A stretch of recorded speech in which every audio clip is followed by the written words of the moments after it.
As a brief outline, I will present an update on the budget and news items from the HHS, NIH, and NINR. I've already had an opportunity to welcome our new council members. We are, again, very pleased that they are willing to work with us and provide us some guidance and counsel over the next 3 years. I would like to also acknowledge and thank Lieutenant Colonel Jennifer Hadsfield for her service on the National Advisory Council for Nursing Research. She will be stepping down after this council meeting, and she's been we appreciate the service that she has given to us. Moving on to the budget. We've been very pleased with the budget that we've had over the last several years. As you can see, when, let's see, is there a pointer? Is it the red? Yes, to top. Up there, right there. Okay, so NIH fiscal year 17, 18, and 19 has gotten an increase in our budget each of the years.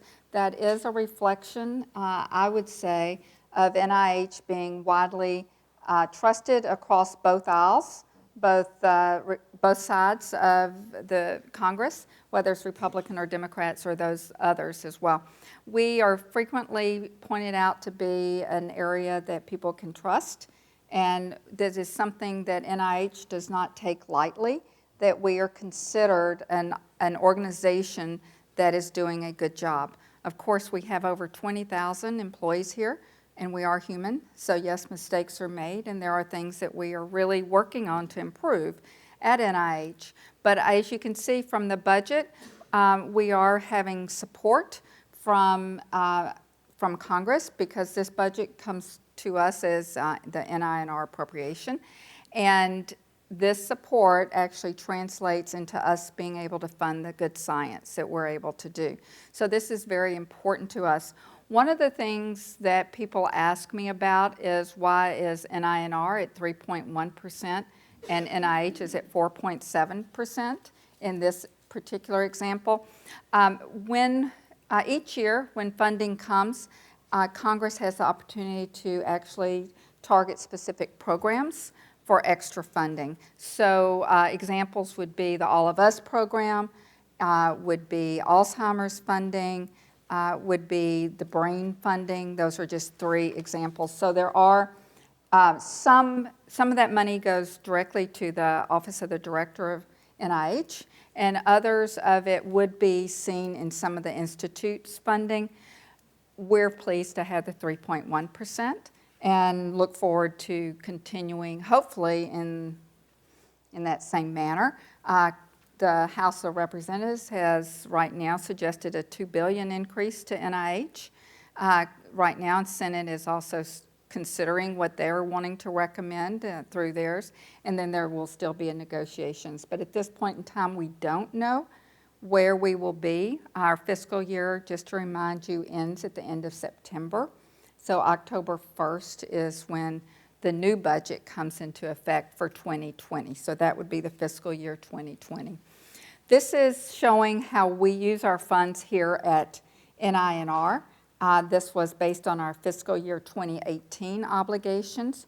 What the take-home message here is for research program grants and centers, research other, and training and R&D are all 80%, at least 80% of our budget.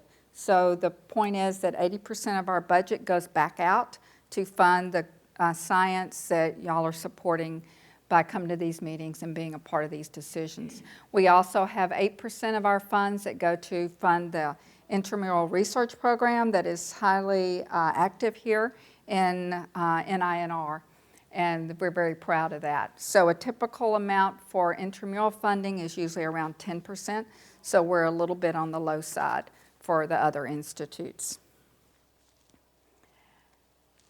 Training, yes, this is training.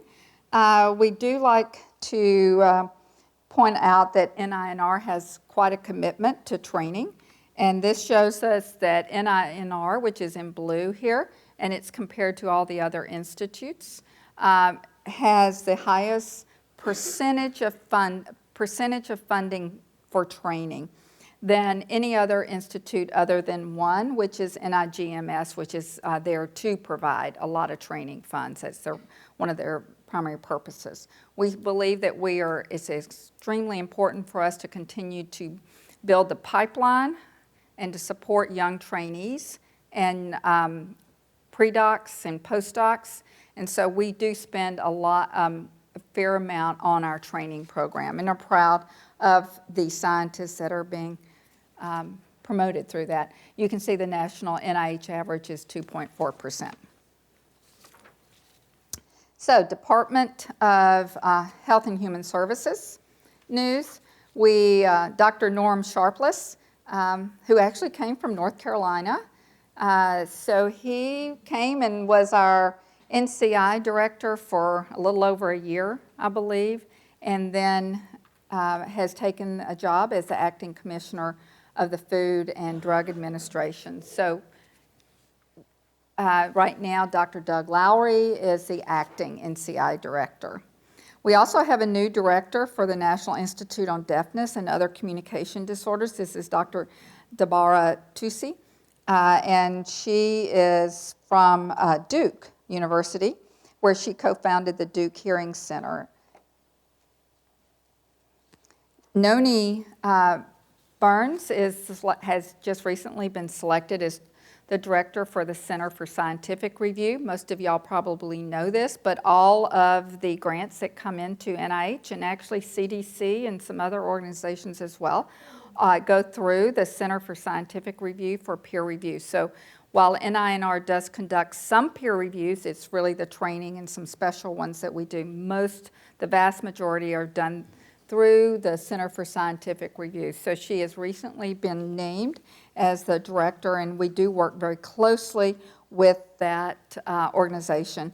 CSR oversees the peer review of approximately 75% of the nearly 50,000 grants that are received each year by NIH. So that's a large number.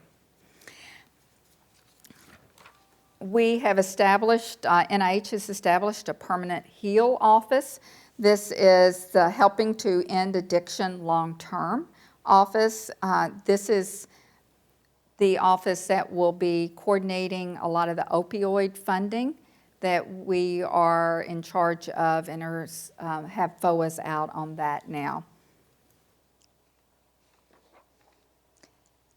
NIH Funding Opportunities, just a few of them. We'd like to point out a few during council meetings. The Prevention for Research in Midlife Adults, Age-Related Microbiota Changes and Their Implications in Chronic Disease Prevention and Treatment, Early-Stage Clinical Trials for Spectrum of Alzheimer's Disease and Age-Related Cognitive Decline, Diet and Physical Activity Assessments, and research on chronic overlapping pain conditions are a few that are brought out, selected for today. Some NINR news. So we have 4 directors' lectures each year, and it's an opportunity for us to bring some of our senior scientists that are funded through NINR to the NIH campus. It gives opportunities for those, y'all are on the NIH campus, you see how big it is. All the other institutes do have a lot of scientists here as well as a lot of trainees. So this is an opportunity for us to give other institutes as well as our own colleagues in our institute and in regional universities an opportunity to hear some of these scientists. So it's a great opportunity. We have 2 more remaining, September 17th and November the 19th. Dr. Jean McSweeney is September the 17th. And she will be presenting on her body of work that's been investigating women's early warning and acute symptoms associated with coronary heart disease. Dr. Stone is on November the 19th, and she will be presenting on complications and rigor of conducting real-world comparative and economic evaluations in the context of improving the quality of care and specifically preventing healthcare-associated infections. we look forward to those. We've already had 2 presentations this year. One was by Dr. Arlene Butts and the other one by Dr. Uno Kim. Both are available to view if you would like to from our website, so feel free to go there to hear those presentations. NINR recently added a women's health page to its website that highlights research both conducted at and funded by NINR. We're very proud of this new page. It's how nursing research informs women's health, and it's also there to help advance the careers of women scientists. NINR's Data and Safety Monitoring, DSM, of clinical trials policy has now been updated and posted for downloading on the NINR website. This is an important new policy. And the previous version was from September 2014. So funding for clinical trial research activities is contingent upon compliance with this new policy. And new to the updated DSM policy is guidance on ensuring the validity and integrity of clinical trials data and new information on clinical trial research experience for career development and training awards.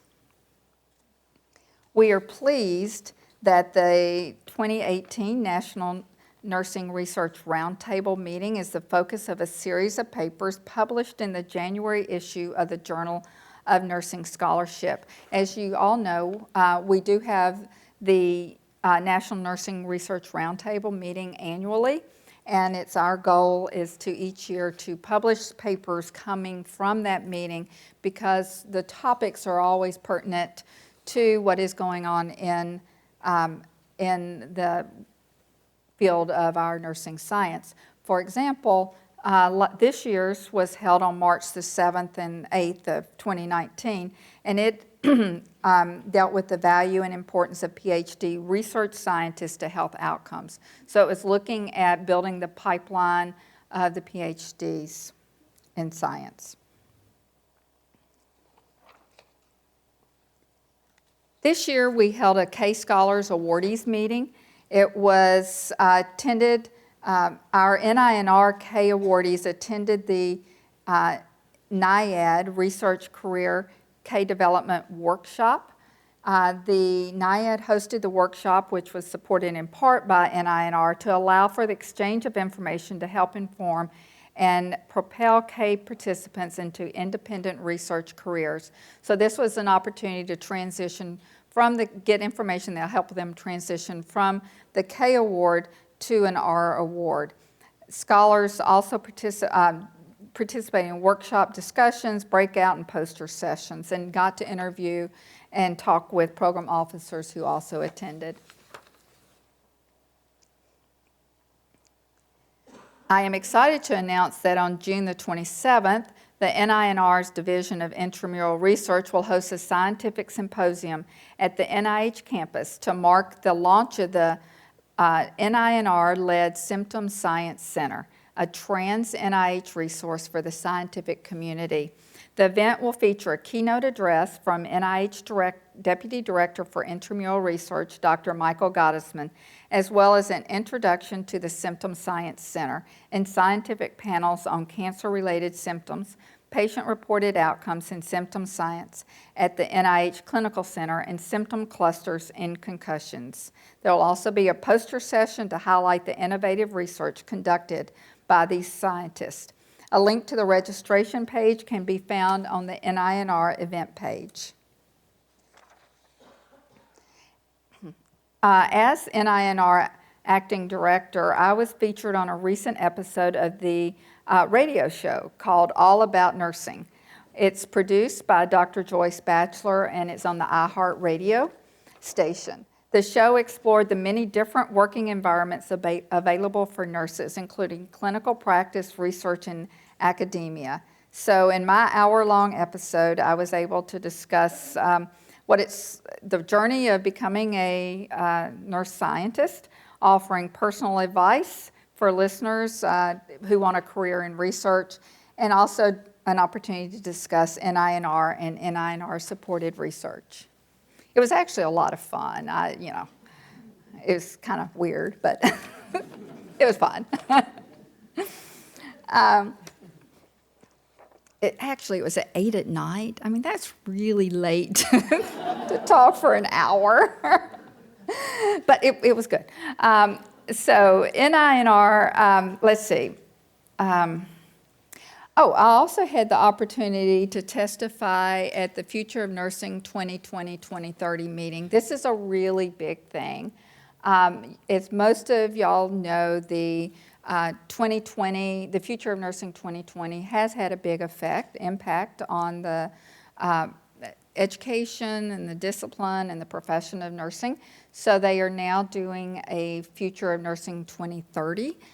Sue Hassmiller and the National Academy of Sciences is pushing this forward. They had a committee meeting here in DC when it was announced, and so I had the opportunity to go and testify. If you have the opportunity to speak, they're doing three sessions across the country over the next year. If you have an opportunity to go, one of the things to really remember is they will stop you when they tell you that your time is up. So if they tell you have 5 minutes, plan on 4.5 minutes. Because they really do stop you. I was under my 5 minutes, and it went actually very well. It gave an opportunity. What my passion is to talk about how nurse scientists can coordinate research and do an excellent job. They're always focused on patient outcomes and the importance of that in the field of science. And it gave us an opportunity to say those things in a public forum, and it will be part of where they're going. The importance of research will be a part of this. In fact, they asked me to come to a town hall, and so I will be speaking in June in Chicago, and it will be talking about the social determinants of health research and whether or not we are doing enough work at NIH and NINR in having opportunities for that type of science, and also do we have the workforce capable to actually conduct that type of research. So I was very pleased that they are looking at research as providing the foundation for practice, which is the way we always want to explain the importance of science. NINR, we're also pleased that NINR funded the NINR funded palliative care research cooperative group received the 2019 Presidential Citation Award at the annual American Academy of Hospice and Palliative Medicine Hospice and Palliative Nurse Association Assembly in March. So that's very important as we move that work forward for it to be getting that recognition. In April, the National Academies of Sciences, Engineering, and Medicine released the report of its congressionally mandated Committee on VA Examinations for Traumatic Brain Injury. One of our very own, Dr. Jessica Gill, was a key member of the group that wrote these recommendations. So it was an excellent opportunity for nursing science to again be at the table and provides much needed insight. NINR is again participating in the National Institute on Aging-led effort to expand existing awards that are not currently focused on Alzheimer's disease and its related dementias, to allow them to develop a focus on Alzheimer's disease and its related dementias. This will be accomplished through NIA funding of administrative supplements to existing NINR awards. So the supplements are for 1 year with a maximum funding of $250,000 in direct cost. During the fiscal year 2018 round of similar funds, NIA funded 15 administrative supplements to NINR awards. So this is one way that we are able to actually leverage money that goes to other institutes and use it to help fund our science that is funded by NINR. So please do keep this in mind as opportunities. So when you are aware of supplements that are there for additional funding and you can add it to a grant that you already have or someone that you know already has, and they can add a few more aims and apply for these additional supplemental funds. it's very beneficial. We got, these supplements received over $5 million. One was to adapt a sleep intervention, one was to better characterize symptoms in Alzheimer's disease, one was to integrate infection management and antibiotic stewardship and palliative care, and one was associated with technology. So you can see there are a lot of different opportunities. So keep those in mind. NINR was also awarded an additional $1 million of funding from the NIH Office of AIDS Research for fiscal year 19 in response to initiatives developed by Dr. Rebecca Henry, who's the program director for wellness for NINR. So these funding supports NINR participation in 3 important NIH programs. One is the multi-center AIDS cohort and women's interagency HIV study, the Centers for AIDS Research, and the community health workers in HIV. So this says NINR is seeking a director, which it is. It is still seeking a director. This is actually, though, the director for the Division of Extramural Science Programs. This is a position that Dr. Marguerite Kearney held, and right now our acting director is Yvonne Bryan. This posting applications are accepted through June the 10th. This individual works closely with the NINR director and provides executive and managerial leadership, and it's a unique leadership opportunity for an exceptional nurse scientist. And so I encourage people to consider applying for that. It's working with our extramural scientists and our program staff. Now I'd like to spend a few minutes highlighting two recent examples of NINR funded published research conducted by our extramural grantees. The first is a publication resulting from an RFA titled The Influence of the Microbiome on Preterm Labor and Delivery, and it funded 8 grants through that RFA. Recently, one of the funded projects led to an article published in Nature Communications on cervicovaginal microbiota and local immune responses modulate the risk of spontaneous preterm delivery. So they had a cohort of 2,000 pregnant women, and they did a nested case control study on 107 well-phenotyped cases of spontaneous preterm birth and 432 women who delivered at term, testing the associations of cervicovaginal communities, microbiota, and local immunological features of spontaneous preterm births. They found that 7 bacterial taxa were significantly associated with increased risk of spontaneous preterm birth, with a stronger effect in African American women. And in assessing local immune response, it was found that there were some higher levels of beta-defensin 2, an antimicrobial peptide expressed in response to bacterial infections, and that this increased expression lowered the risk of the preterm labor and delivery associated with the cervicovaginal microbiota in an ethnic-dependent manner. So these findings hold promise for diagnostics in the future, but it also gives some insight into some of the science that we're funding that's looking at health disparities, differences in outcomes based on gender, well, not in this case, not gender, but based on racial and ethnic factors. And it also shows how we come from an RFA to funding to conducting the science and to actually publication. So the whole full circle of where we are, the science that we're promoting. So the second one is a publication that examines risk factors for poor health-related quality of life in multi-morbid adult cancer survivors, and explored whether perceived treatment and self-management burden mediate any of these relationships.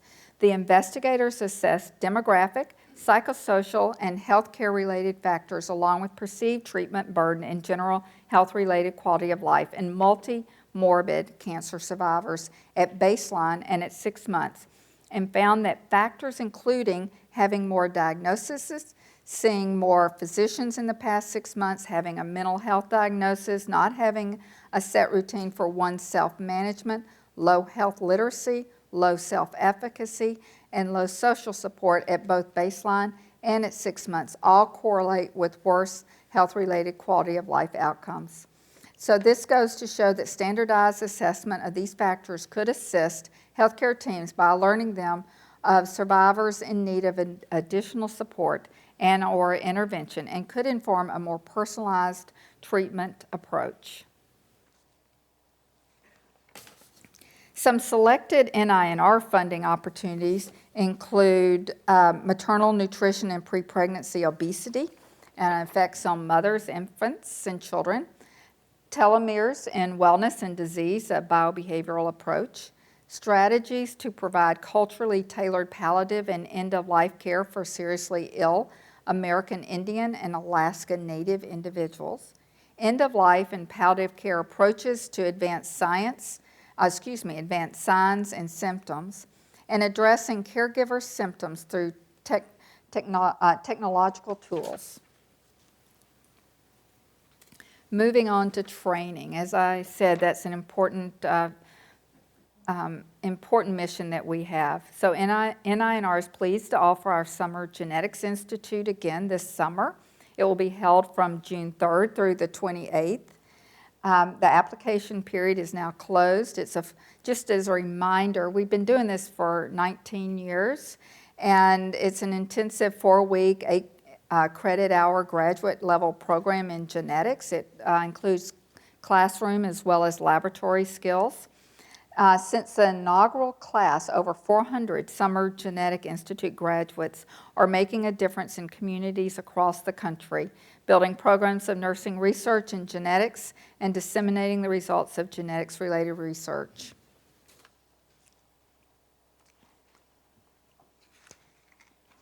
We also have the Precision Health Smart Technologies. This is part of our methodologies boot camp. We do this annually. This year it will be held July the 15th through the 18th, and the registration period for this is also closed. The boot camp this year will address digital health data and smart technologies. We have we've had different topics each year. Well, we have them for 2 years in a row, but in the past we've done fatigue, we've done pain, we've done more precision health. Now we're really looking at some of the mobile technologies and sensors, big data, and trying to help our nurse scientists incorporate those into their research programs. I'd like to particularly give some notice to Miss Delia. You're going to have to pronounce her last name for me. Jalilova. Thank you. Jalilova, she's our NINR, and that was our training director, by the way. He does an excellent job in many ways. Ms. Jalilova is our NINR GPP Fellow. She recently received 2 awards. She was awarded the 2019 Oncology Nursing Society Foundation Research Doctoral Scholarship, which provides support to nurses interested and committed to oncology nursing to continue their education by pursuing a doctoral degree. And she also participated in the 15th Annual NIH Graduate Student Research Symposium, where she took first place in the annual elevator pitch competition and was one of 2 recipients for the NIH Graduate Student Research Award in the new proposal category for her poster titled Role of Exomes in Cancer-Related Fatigue. She is mentored by Dr. Leo Saligan. She's in his lab. Is she here? Didn't come? Okay, wasn't able to get here today. She's just an outstanding individual, and I really do suggest if you have an opportunity to meet her, She is a GPP program, just to remind y'all, it's a graduate partnership program, and it is our pre-doctoral program here at NINR. So we partner with an institution outside, and the student comes here to do their coursework at the institution, and then they come here to do their laboratory work. So we're excited to have her here. Some staff news. This one, we're very, very sorry.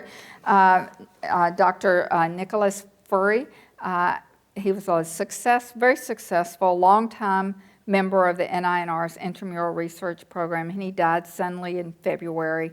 And he was a visiting fellow in 2012, then worked as a research fellow until 2017. So he will definitely be missed. He was an important piece of what was created here at NINR. Dr. Wendy Henderson has been selected to participate in the American Gastroenterology Association Future Leaders Program. Dr. Henderson joined 17 other early career physicians and scientists who were selected for this competitive program based on their current achievements, dedication to advancing the field, and potential for future success. Notably, Dr. Henderson is the first nurse scientist to be selected for this program. The rest of the things that I'm going to be talking about are kind of the Dr. Polly Joseph a section of this program, I believe. She's been very successful recently, so this is sort of her show. First, which is very important to us, Dr. Joseph is now a tenure track with us. She came to us as a postdoctoral fellow and worked in the lab of Dr. Wendy Henderson. She then became an assistant clinical investigator and chief of the Sensory Science and Metabolism Unit. And so we're very pleased she accepted the tenure track position. She is, as I was saying, has been competitively competed for the Lasker Clinical Research Scholars Award. So she is our second Lasker Clinical Research Scholar. We actually have Jessica Gill, who was the first. I think Jessica was actually the second one at NIH, but Jessica was our first one.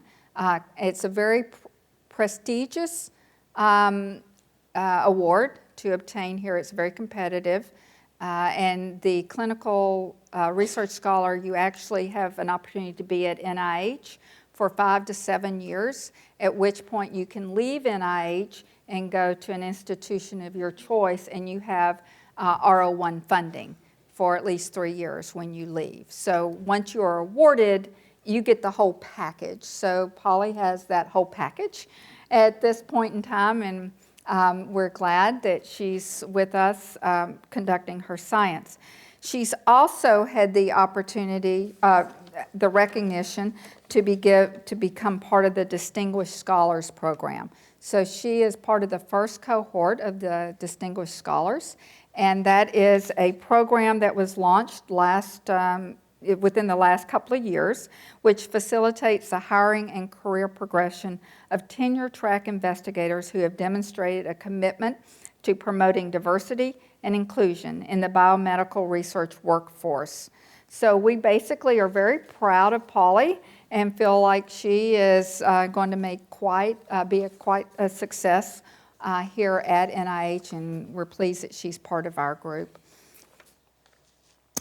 Okay, NINR's Division of Science Policy and Public Liaison has prepared a handout regarding our recent outreach efforts.